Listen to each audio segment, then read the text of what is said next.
श्री राम जय राम जय जय राम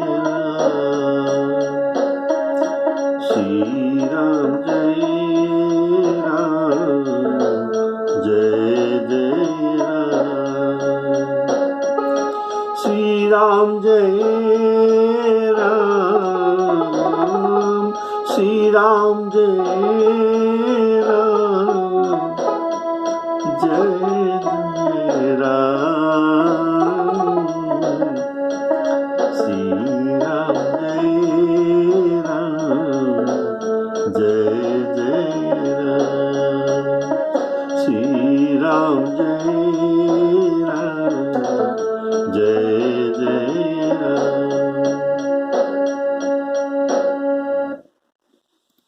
सभी श्रोता बंधुओं को राम राम कहते हुए आज का प्रसंग सुनने के लिए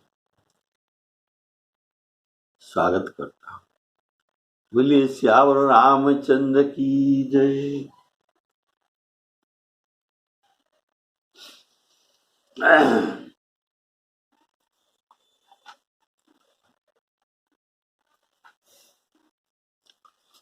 पिछले एपिसोड में आप लोगों को सुने थे तो सीता जी पुष्प वाटिका में गिरिजा जी के पूजन करके आशीर्वाद वर पाए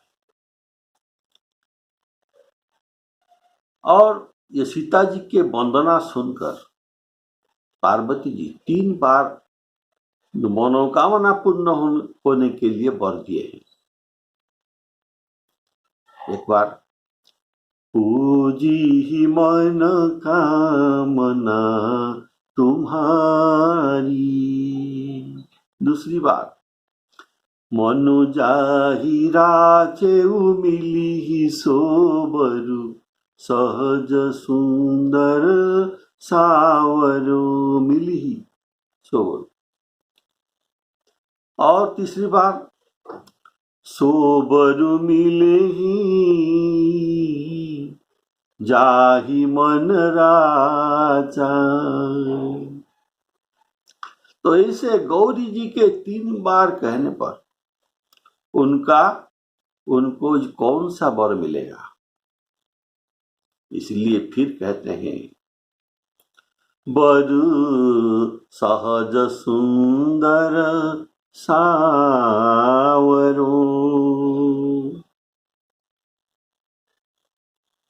और कहते हैं राम जी करुणा निधान है तो उनको सहज सुंदर सावर वर मिलेगा।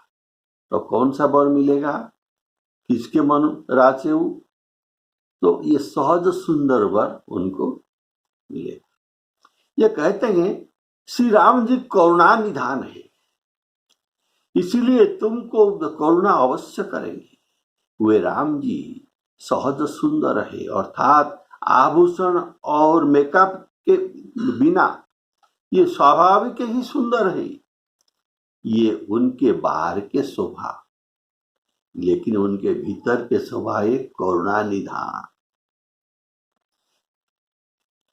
कारण पार्वती जी को शिव जी के संग संयोग कराने के लिए श्री राम जी जो करुणा करके वे कहते हैं जाई विवाह शैल जही, शिव जी कहते हैं जाई विवाह शैल जही, अर्थात आप पार्वती को जाकर विवाह करो। जाई विवाह शैल जही यह मोहि मांगे देहु, और पार्वती के शरीर में पतिव्योग कष्ट राम जी जो दूरी किए हैं। क्यों? ये राम जी को मन ही मन स्मरण कर रहे थे। सती जी मन महु राम ही सुमिरी सयानी, और पार्वती जी राम जी को स्तुति कर रहे थे, उनको उनका जो कष्ट जो जनाते हैं कि जो प्रभु दीन दयाल कहावा, आरती हरन वेद जस गावा।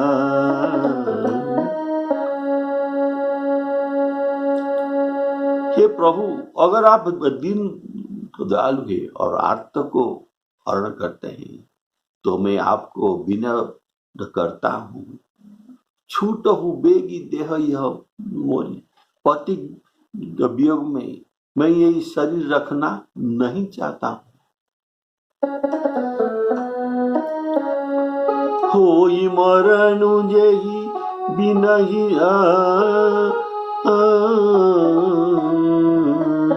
तो मैं विनय करऊं कर जोरी,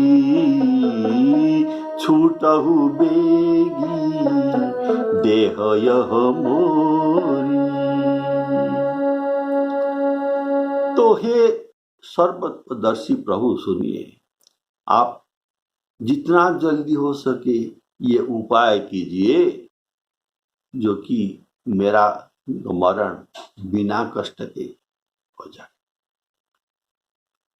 और ये मेरा दूसरा विपत्ति भी नष्ट हो जाए। तो सब दरसी सुनिया प्रभु, करहु सबेगी उपाय, होई मरणु जेहि बिनहि श्रम, दुसह विपत्ति बिहाई। तो सती जोगाग्नि में अपना देह को भस्म करने जा रहे थे। इस अंत समय में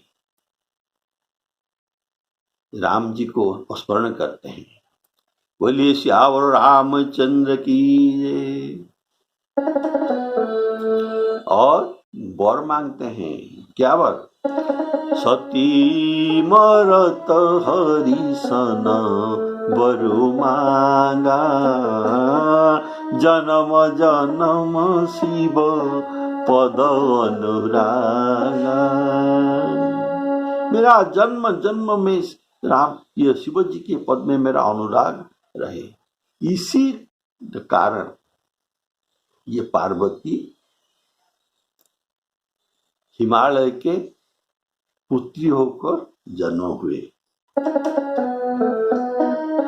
तेहि कारण हिमगिरि गृह जाई,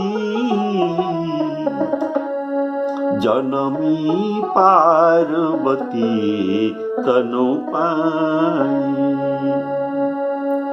श्री राम जय राम जय जय राम। अब ये वही पार्वती जी को सीता जी स्तुति करके जो वर पाए, गौरी आशीर्वाद के वर सुनने पर सीता जी उनको उनकी हर्ष प्रकट नहीं किए हैं। कारण ये हर्ष प्रकट करने के लिए लजाते हैं। केवल सखियों ने हर्षित हुए थे ये वर सुनकर। कारण ये वे सखी नारद जी के वचन नहीं जानते थे, इसलिए सखियां हर्ष हुई। सीता जी भवानी पूजी पुनि पुनि, मुदित मन मंदिर चली। अर्थात भवानी जी को कृतज्ञता ज्ञापन करते हैं।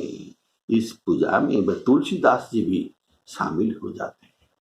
पार्वती जी को, तो पार्वती जी जो वर देते हैं सीता जी को, तो तुलसीदास जी सोचते हैं उसी समय वहां खड़ा हो जाना चाहिए, तो मुझे भी कुछ मिल जाएगा। क्या मिल जाएगा? तो सोचते हैं कि ये सांवला वर उनको प्राप्त होगा, उनको प्राप्त होगा। और मेरा भी होगे, मुझे भी श्यामला वर प्राप्त होंगे, मेरा भी ये स्वामी बनेंगे राम जी। तुलसी इसलिए लिखा गया है, देखिए कितना सुंदर भाव है। तुलसी भवानी, तुलसीदास यहाँ आ गए भवानी के पूजा के समय। तुलसी भवानी पूजी पुनि पुनि, यहाँ पुनि पुनि कहने का भाव सीता जी को मन में हर्षित हुआ, इसीलिए कवि लिखते हैं मुदित मन मंदिर चली। मंदिर से चली जाने पर उनके हृदय में हर्ष हुआ। इस हर्ष को कौन वर्णन कर रहा था? तब ये लज्जित होते थे। अब तब महल को जाते जाते उनके वाम अंग फरकने लगे। बोले श्यावर रामचंद्र की। अब यहाँ ये पुष्प वाटिका प्रसंग समाप्त करता हूँ, लेकिन अगले एपिसोड में ये पुष्प वाटिका के बारे में कुछ रहस्यपूर्ण बात जो छिपा हुआ है, ये कोई जो जानते नहीं, ये बात को मैं कहूँगा। बोलिए श्यावर रामचंद्र की। तो अभी ये पुष्प वाटिका प्रसंग यहाँ रहता है। दोनों भाई राम लक्ष्मण हाथ में फूलों का दोना लेकर तो पुष्प वाटिका से वापिस आते हैं। वे जहां जाते हैं दोनों मिलकर ही जाते हैं, साथ में किसी को नहीं लेते। हृदय में सीता जी के सुंदरता की सराहना करते हुए वे दोनों गुरु जी के पास पहुंचते हैं। श्री राम जी ने विश्वामित्र से पुष्प वाटिका के सब प्रसंग, सब श्रृंगार प्रसंग भी सब कह डाले। गुरु विश्वामित्र जी, ऐसा क्या कहना चाहिए? श्रृंगार से कोई गुरु को जो कहता है, लेकिन राम जी कहते हैं। क्यों? इसका कारण है ये अत्यंत सरल स्वभाव के, उनके पास छल कपट नहीं।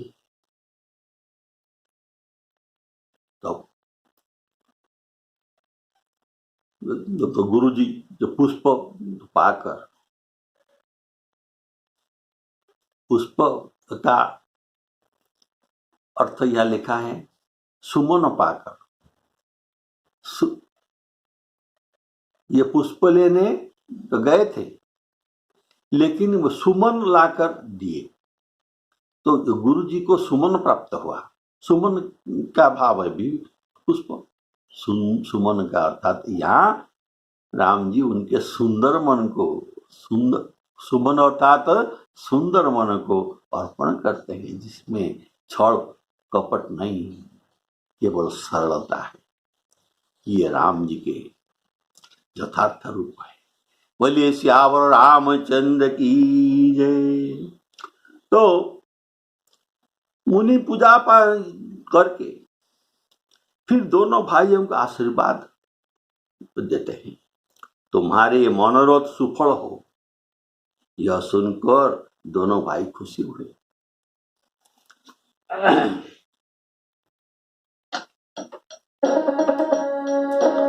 हृदय सराहत सियलो नाई अर्थात सीता के सुंदरता को प्रशंसा करते हैं। हृदय सराहत सियलो नाई, गुरु समीप गवने दो भाई, राम कहा सब कौशिक पाई। सरल सुभाव छुअत छल नाही, सुमन पाई मुनि पूजा कीनी, पुनि अशीष दु भाई नदीनी।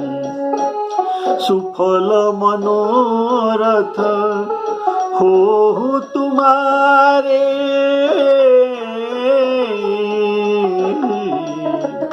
राम लखन सुनी भये सुखारी।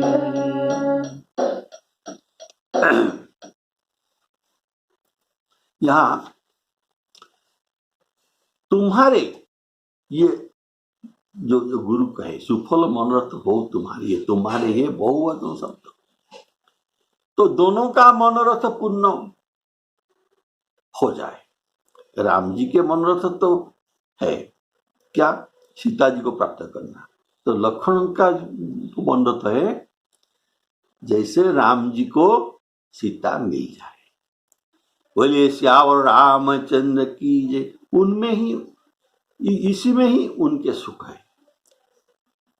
तो मैंने सुना किसी अच्छे बस संत प्रवचन में जो कह रहे थे, सीता जी के साथ उनकी उर्मिला जी, उनकी बहन उर्मिला जी भी आई थी। उनको लक्ष्मण जी का पसंद था, इसलिए आप दोनों का मनोरथ सफल हो, अर्थात राम जी को सीता मिले और लक्ष्मण जी को उर्मिला जी मिले। बोलिए सियावर रामचंद्र की। श्रेष्ठ विज्ञानी मुनि विश्वामित्र जी भोजन करके कुछ प्राचीन कथाओं का प्रवचन करने लगे। इतने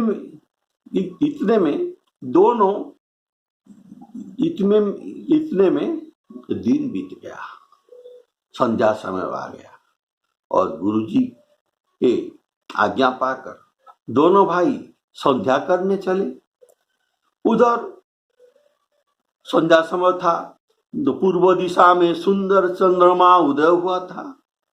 श्री राम जी ने उसे सीता के मुख समान देखकर, ये चंद्रमा को देखकर राम जी को अपनी प्रेमिका सीता जी के तो याद आ गई। तो उसे देखकर ये बहुत खुश हुए और फिर विचार मन में करने लगे, मैंने कैसे सीता जी के मुख को ये चंद्रमा के साथ ये समान करके सुख पा लिया। यह चंद्रमा सीता जी के मुख के समान नहीं हो सकता, अर्थात चंद्रमा के शोभा सिंह मुख सरिस है, लेकिन उनमें गुण अवगुण विचार करने पर सीता जी की सदृश ये नहीं हो सकता। चंद्रमा सीता जी के जैसे प्रकाश तत्व है और आह्लाद तत्व है, ये खुशी भी देते हैं, इसीलिए देखने में सुख मिलता है। बोलिए श्यावर रामचंद्र की। करी भोजन मुनि बर विज्ञानी, लगे कहन कछु कथा पुरानी। विगत दिवस गुरु आय सुपाई, संध्या करन चले दो भाई। प्राची दिशी, प्राची अर्थात पूर्व दिशा, प्राची दिशी शशि उये सुहावा। सिय मुख सरिस देखी सुख पावा। बहुरी विचारु किन मन माही, सिय मुख सरिस हिम कर नाही। सिय मुख सरिस हिमकर, हिमकर अर्थात चंद्रमा के और एक नाम हिमकर नाही। यहाँ चंद्र को नाम, यहाँ चंद्र के नाम हिमकर कहने का रहस्य भाव है। यह अत्यंत शीत करने वाला पाला अर्थात बर्फ सृष्टि करने वाला, इससे बहुत लोग को दुख मिलता है। इनका जन्म खारे समुद्र से हुआ है। चंद्रमा के जन्म खारे समुद्र से हुआ है। फिर उसी समुद्र से ही विष उत्पन्न होने के कारण ये चंद्रमा और विष ये दो भाई भाई होते हैं। ये चंद्रमा दिन में मलिन अर्थात शोभाहीन, ये तेजहीन रहता है और फिर भी उनके ऊपर तो कलंक भी है, अर्थात काले रंग से युक्त। तो बेचारा ये गरीब चंद्रमा सीता जी के मुख की बराबरी कैसे पा सकता है?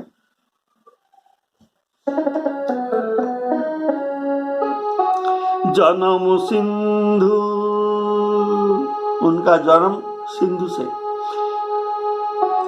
बंधु विषु, बंधु अर्थात भाई इनका विष है। जन्म सिंधु पुनि बंधु विषु, दिन मलिन सकलंक। सिय मुख समता पावकिमी, चंदु बापुर रंक, चंदु बापुर रंक। तो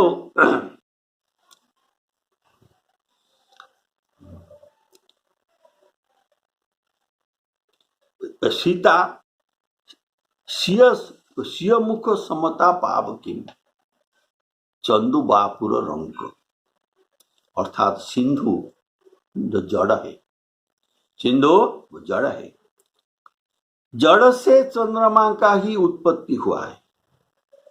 अब जानते हैं गगन समीर अनल जल धरनी, इनकई नाथ सहज जड़ करनी।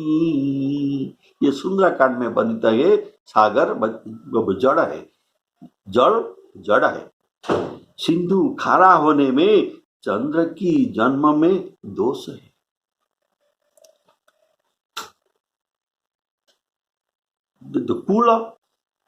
कुल, संग, शरीर और स्वभाव, ये दो चार है। इसमें भलाई अच्छाई विचार किया जाता है। तो चंद्र का कुल क्या है? जन्म सिंधु है। संग क्या है? ना बंधु विषु, इनका भाई विष है। शरीर कैसा है? ना दिन मलिन और कलंक के सहित है, सकलंक। और इसमें दोष है कि ये शरीर में घटे ही बढ़े ही, ये 15 दिन बढ़ता है एक पक्ष और एक पक्ष पूरी तो घटता है। ये सब शरीर के भी तो दोष है। तो इनका स्वभाव है दुख देने वाला, ये दूसरों को दुख देने वाला। तो किसको दुख देने वाला? ना विरहिनी दुखदाय, जिनके पास ये स्वामी नहीं उसी स्त्री को, और जिसके पास स्त्री नहीं उसी स्वामी को, ये दुख देते हैं। दिन मलिन सकलंक। तो श्री राम जय राम जय जय राम। तो चंद्र में दोष गुण अर्थात अवगुण चारों जगह देखकर विचार किया जाता है। इनका कुल, संग, शरीर और स्वभाव सभी दोषयुक्त है, और इसीलिए चारों प्रकार से ये दूषित ही है। ये शोभा में रंक, ये शोभा में रंक हो गया। कुल स्वभाव और शरीर में भी रंग है। इसी के कारण चंद्र बापुरा रंग, ऐसा कहा गया है। चंद्र बापुरो रंग, चंद्र में कलंक कारण गुरु पत्नी गमन में उनका गुरुद्रोह दोष के कारण यह क्षय रोग से ग्रस्त, एक पक्ष बढ़ता है और एक पक्ष घटता है। चंद्रमा के पिता जड़, चंद्रमा के पिता जड़ कौन है? समुद्र। ये दूसरों को डुबाने वाले। लेकिन जानकी जी के पिता ज्ञानी है, जो ज्ञान देकर संसार सागर से ये उधारने वाले। तो जानकी के संगी जो क्या है? जानकी के संगी गुण, शील और रूप, ये उनका जो संग में है। और चंद्र ये दिन और प्रकाश ही ना, दिन में होता है। चंद्र दिन में प्रकाश रहित है सीता जी के, लेकिन हमारे सीता जी दिन में भी इनका प्रकाश है। इसलिए तो आपने सुना और भी कभी कहा है, करो तो प्रकाश फिरई फुलवाई। जानकी के कुछ कलंक नहीं, जैसे चंद्र में कलंक है ऐसे जानकी में कोई कलंक नहीं। ये सर्वत्र वंदनीय है। ये ब्रह्माणी और उमा रमा सभी के द्वारा जानकी जी वंदनीय है। उमा रमा ब्रह्माणी वंदिता, उमा रमा ब्रह्माणी वंदिता, जगदम्बा संततम अनिंदिता। श्री राम जय राम जय जय राम। तो जानकी के कीर्ति पवित्र, जनक जी उनकी प्रशंसा चित्रकूट में करते हैं। जीती सुर सरी कीरति सरी तोरी, तुम्हारे कीर्ति का नदी गंगा जी को भी जीत गया। जीती सुरस सरी कीरति सरी तोरी, गवन की न विधि अंड करोरी। कोटि ब्रह्मांड तक आपका कीर्ति फैला गया। फिर यह घटना बढ़ते हैं और हीरोइन को ये घटते हैं और बढ़ते हैं चंद्र, और हीरोइन स्त्रियों को दुख देने वाले हैं। राहु अपने संधि पाकर इसे ग्रस लेते हैं, अर्थात ये राहु के उच्चिष्ट है। चंद्र का घटे बढ़े अर्थात सदा एक रस ये नहीं रहता, अर्थात ये राहु के उच्चिष्ट है और ये सभी को सुख नहीं देता, इसीलिए हीरोइन को ये दुखदाई है। अर्थात जल स्थल आकाश, वो तीनों में इनका उदाहरण है। ये दुख देने वाला उदाहरण तीनों में आप सुनिए। नभोचारी जो आकाश में विचरने वाले, ये चक्रवाक पक्षी को दुख देते हैं, और जल में रहने वाले कमल को दुख देते हैं, स्थल में रहने वाले विरहिणी को दुख देते हैं। ये पंकज का द्रोही है, और पुरुषों को विरह दुख और पंकज को सूर्य के वियोग का दुख, ऐसे तीनों स्थल अर्थात जल स्थल आकाश में विचरण करने वाले जड़ चेतन को भी, जड़ को भी और चेतन को भी दुख देते हैं। ये विरोहियों का अग्नि रूप, जो विरोही, ये विरहियों के लिए चंद्र अग्नि रूप है कर उनको विरह की ज्वाला में दग्ध करते हैं, जलाते हैं। पंकज को बर्फ रूप में जलता है, उनके ऊपर पाला पड़ने से पंकज का पंखड़ी गल जाता है। इसीलिए कहा गया है, आप जानते हैं सुंदरकांड का वाक्य, पावकमय शशि स्रवतन आगी, पावकमय शशि स्रवतन आगी, मानहु मोही जानी हत भागी, श्री राम जय राम जय जय राम। कोक पक्षी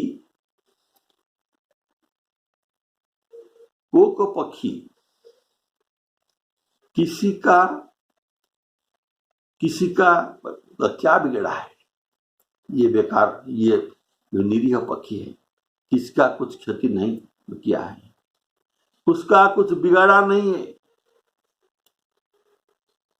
और कमल संसार में सभी को प्रिय है और सभी को आनंद देने वाले है, उनको भी ये दुख देता है ये चंद्रमा। अगर अल्प अवगुण होता तो श्री राम जी कहते हैं चंद्र में अगर स्वल्प अवगुण होता तो सीता जी के मुख के उपमा मैं दे सकता था, इसीलिए तुम्हारे उपमा सीता जी को देने में दोष लगे, लेकिन तुम्हारे तो अवगुण बहुत है, इसीलिए तुमको सीता जी के मुख की उपमा कैसे दूंगा। चंद्र दुख देता है लेकिन सीता सुख देते हैं, और ये क्लेश को हरण करते हैं, ऐसा श्लोक है रामायण में। उद्भव स्थिति संहारकारिणी क्लेशहारिणी सीता क्लेशहारिणी सर्वश्रेयस्करी सीता, सबका मनोकामना पूर्ण करते हैं, न तो हम राम बल्लवान। और इनके चाहने से, सीता जी के बचाने से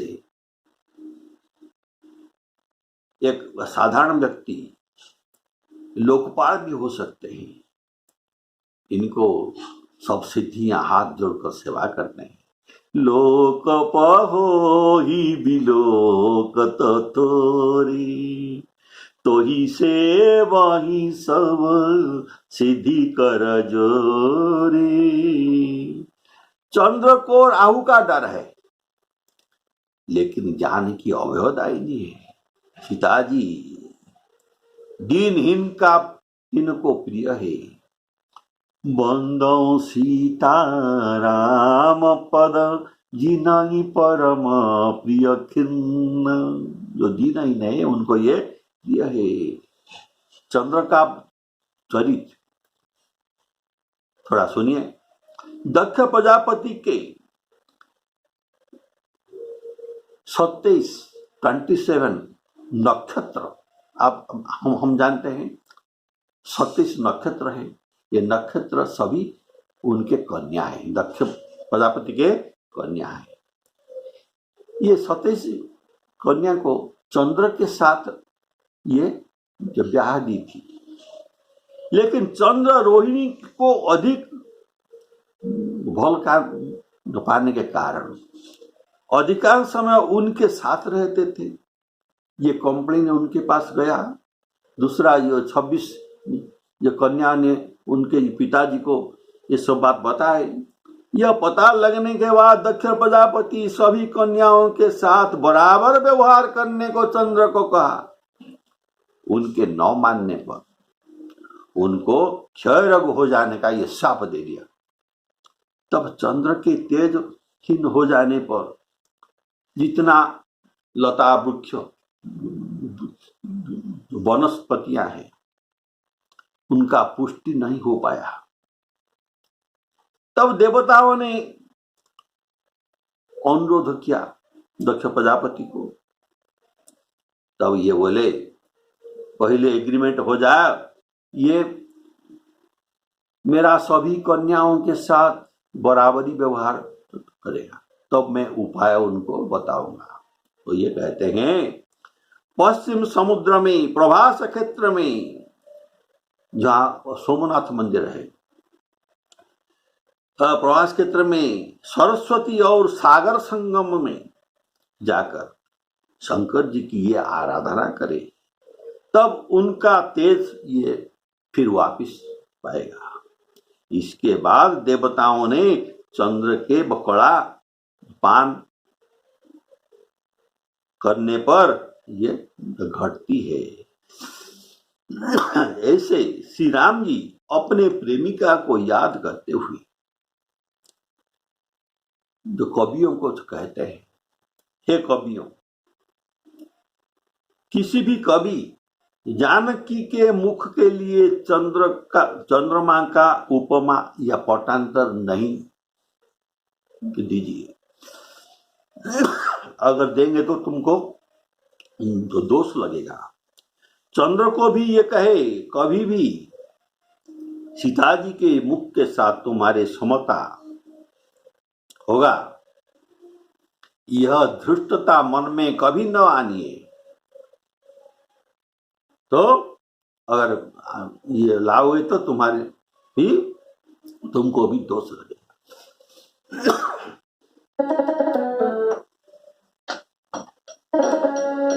जन्म